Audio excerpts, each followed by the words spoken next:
Mừng nói cũng gọi thì lễ quân sang họ 10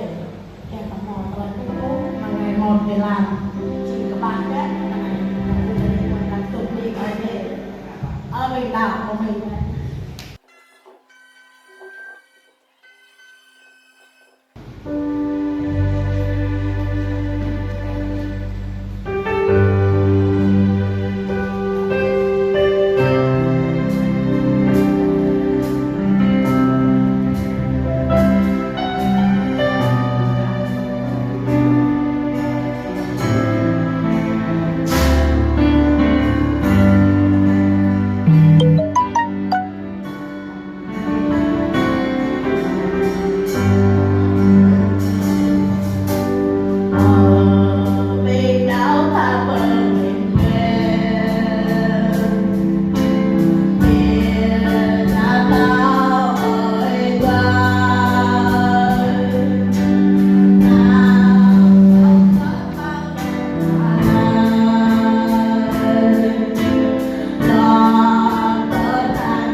Ấn tani e di ka ni thai ma tu ri a ke re sura tam ta ko na ya tới ta kẹt ru ru mong ngô thành vợ luôn yêu ra